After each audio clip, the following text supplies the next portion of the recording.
ఆస్ట్రేలియాలోని ఈ బ్లాక్ రివర్లో ముగ్గురు వ్యక్తులకు ఒక దారుణమైన సంఘటన జరిగింది. హాలీవుడ్ కూడా ఈ కథ నుంచి ప్రేరణ పొంది 2 హర్రర్ సినిమాలు తీసింది. ఒకటి బ్లాక్ వాటర్, మరొకటి రోగ్. అసలు ఆ రోజు ఏం జరిగింది అంటే, ముగ్గురు చిన్ననాటి స్నేహితులు బ్రాడ్, షాన్ మరియు ఆష్లే 2003 డిసెంబర్ 21న ఒక ట్రక్లో కూర్చుని దక్షిణ ఆస్ట్రేలియా వైపు ప్రయాణాన్ని ప్రారంభిస్తారు. ముగ్గురు ఆస్ట్రేలియాలోని ఉత్తర ప్రాంతంలోని డార్విన్ నగరంలో నివసించేవాళ్ళు.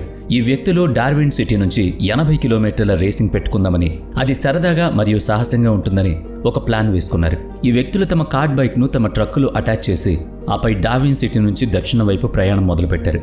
వాళ్ళు స్టంబ్లింగ్ వాటర్ హాలిడే పార్క్ దగ్గర ఒక కఠినమైన రహదారి గుండా వెళుతున్నారు. ఆ పార్క్ చుట్టూ ఎటువంటి జనాభా లేదు, కేవలం అడవి మాత్రమే.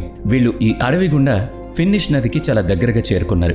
ఈ ఫిన్నిష్ నది అక్కడికి 30 కిలోమీటర్ల దూరంలో ఉంది. ఇది 20 మీటర్ల పొడవు ఉంటుంది. అలాగే పూర్తిగా నీరు నల్లగా ఉంటుంది. ఈ నీటిలో చూస్తే ఏమీ కనిపించదు, అంతా నల్లటిమయం. ఈ ముగ్గురు వ్యక్తులు ఈ ఉప్పు నీటి చదునుకు కొంచెం ఎడమవైపు ఒక పెద్ద ఉప్పు నీటి చదునుకు చేరుకుంటారు. వాళ్ళు తమ కార్డ్ బైక్లను ట్రక్ నుంచి తీసి రేసింగ్ మొదలు పెడతారు. ఆ రోజు ఈ ఉప్పు నీటి చదునుపై చాలా వర్షం పడింది. దాని కారణంగా అక్కడంతా చాలా బురదగా మారింది.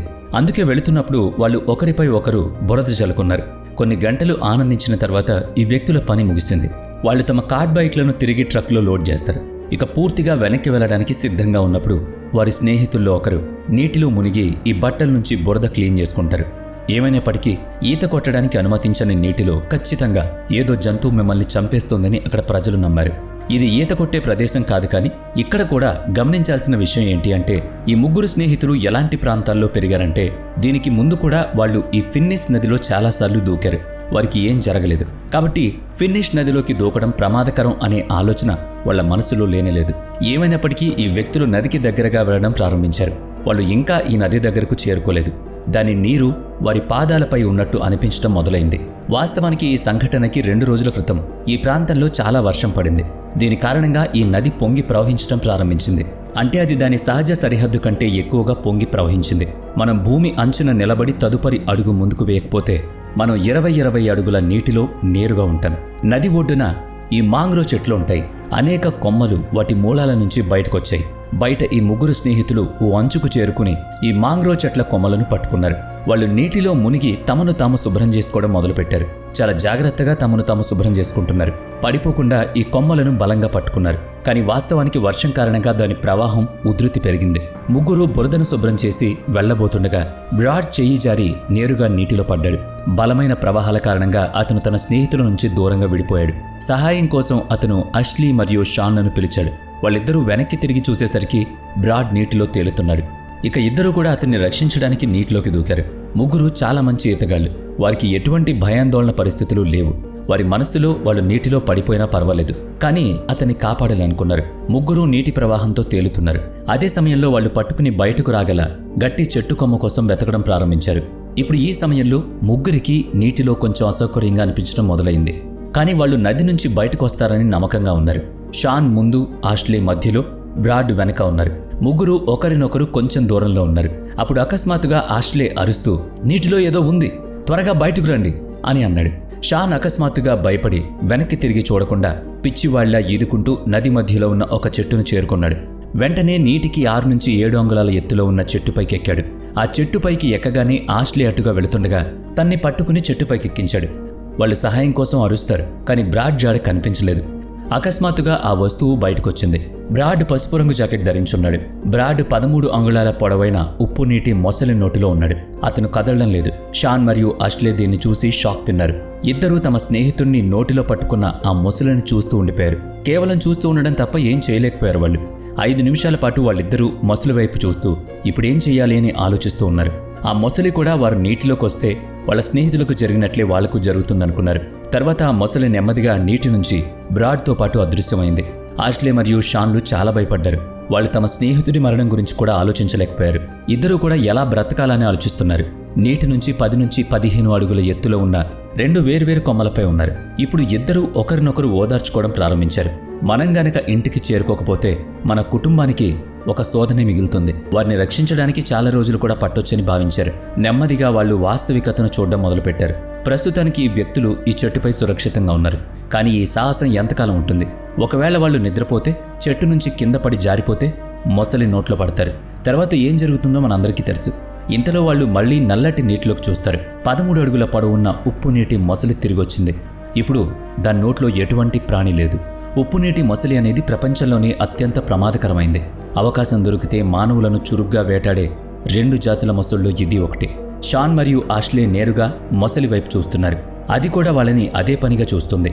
షాన్ మరియు ఆష్లే ఏదో ఒక విధంగా అది విసిగిపోయి అక్కడి నుంచి వెళ్లిపోయేలా ప్రార్థించారు. కొన్ని గంటల తర్వాత సూర్యుడు అస్తమించబోతున్నప్పుడు ఈ మొసలి వాస్తవానికి నీటిలోకి వెళ్లి అదృశ్యమవుతుంది. షాన్ దిగువ కొమ్మపై ఉన్నాడు, ఆష్లే పై కొమ్మపై ఉన్నాడు. నేను నీటికి దగ్గరగా ఉన్నాను కాబట్టి నేను కూడా ఎలా అయినా పై కొమ్మకు వెళ్లాలని షాన్ అనుకున్నాడు. అది చాలా బలంగా ఉందని భావించాడు.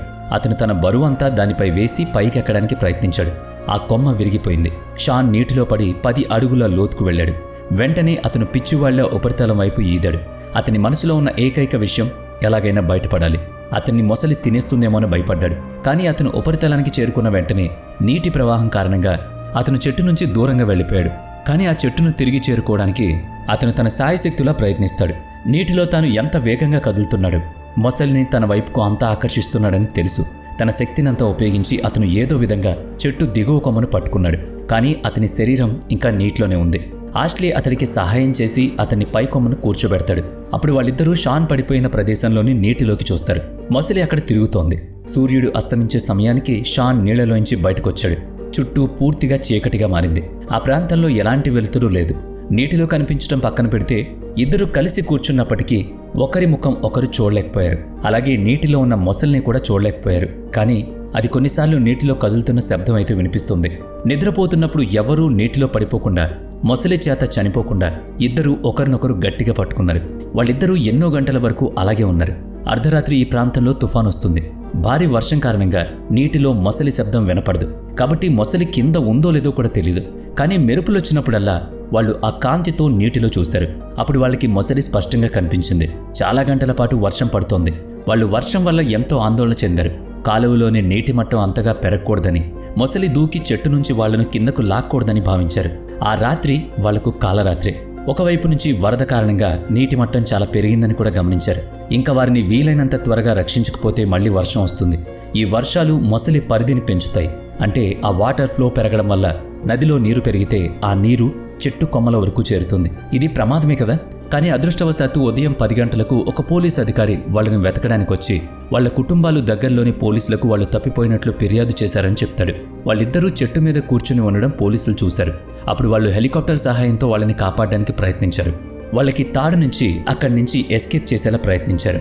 కానీ హెలికాప్టర్ బ్లేడ్ చెట్టు మీద నిలబడి బ్యాలెన్స్ కోల్పోతుంది. నీటిలో ఒక మొసలి కూడా స్పష్టంగా కనిపించింది. కాబట్టి వాళ్ళని కాపాడడానికి బదులుగా వాళ్ళు పొరపాటున మొసలి నోట్లో పడతారేమోనని హెలికాప్టర్ని వెనక్కి పంపారు. కానీ హెలికాప్టర్ కిందకి దిగినప్పుడు మొసలి భయపడి అక్కడి నుంచి వెళ్ళిపోయింది. తర్వాత వాళ్ళు ఒక పడవ తెచ్చి వాళ్ళని సురక్షితంగా కాపాడారు.